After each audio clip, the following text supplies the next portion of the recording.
All right, Tony Messenger always brings it. He'll be joining us here in 40 minutes. He does. Big 550 KTRS. Yesterday, we touched on the fact with all this news about Brexit. We didn't get to talk about this very much. But Pope Francis said on Sunday on a plane back to Rome, he says that we, meaning Christians, should ask for forgiveness from those we offend, including, he says, homosexuals. I repeat what the Catechism of the Catholic Church says, that they must not be discriminated against, that they must be respected and accompanied pastorally, he told the press conference as he returned from Armenia. The Church must ask forgiveness for not behaving many times. When I say the Church, I mean Christians. The Church is holy, we are sinners. So the Pope has, now let me make sure I understand this correctly. The Pope has said that gays deserve an apology from the Church. Now, is he apologizing to the gays, or is he saying, we owe you an apology? Because I tried that with my sisters when they were like, you owe me an apology. It's like, okay, I owe you an apology. Say it. No, I owe you an apology. Is he saying he's apologizing to the gays, or is he parsing words saying we owe the gays an apology, but he's not apologizing? Okay, so go back to your sister thing and then maybe have a better perspective. Yes. When your sisters say you owe them an apology and you're like, okay, do you think that's an apology? You don't actually apologize. No. Let me ask you this question. You're dating somebody. He messes up. Mm-hmm. You get into an argument with him. Mm-hmm. You say, you owe me an apology. And he says, you're right. I owe you an apology.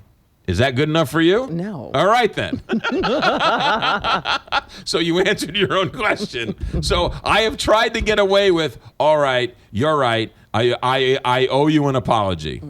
Right? Gotcha. Yeah, that doesn't count. So my question to the Pope is, what is he? Is he apologizing, or is he saying we owe you an apology? And the next question for Pope Francis, I am a Catholic. I love my Pope. I love my church. But the next question, God has given me these thoughts, so I can't help myself. My next question to the Pope is, are you apologizing to the gays? As the Pope or as a regular person, what are you saying here? Because you're sort of leaving us out here. Are you apologizing or are you not apologizing? Can you, if he said that I wish the press would have said, can you be a little more specific? Yeah, Pope? are you apologizing or are you saying? Or is he saying, does he mean that Christians need to be more not forgiving, but more apologetic and be more inclusive? Well, but if the church is holy, we are sinners. Okay, Pope Francis, I understand that. Are you apologizing to the gays? Or are you saying we owe them an apology, so all of us have to apologize, but he doesn't have to apologize? And or is that the actual apology to the gays, saying we owe you an apology? It's a legitimate question. I know it sounds ridiculous, but it's a legitimate question. I love the Pope, but it's just very confusing. I think by him saying we need to apologize, meaning I don't know. I don't know either, but it's very confusing. So the next time I mess up, I'm going to tell someone I owe you an apology. And if it's not good enough for them, I'm going to say, hey, it was good enough for the Pope. It's good enough for the Pope. It's good enough for me. 9:44, Big 550, KTRS. 8:44, 7:44. It's 7:44. It's 44 minutes past the hour, 16 minutes to the top of the hour. Big 550.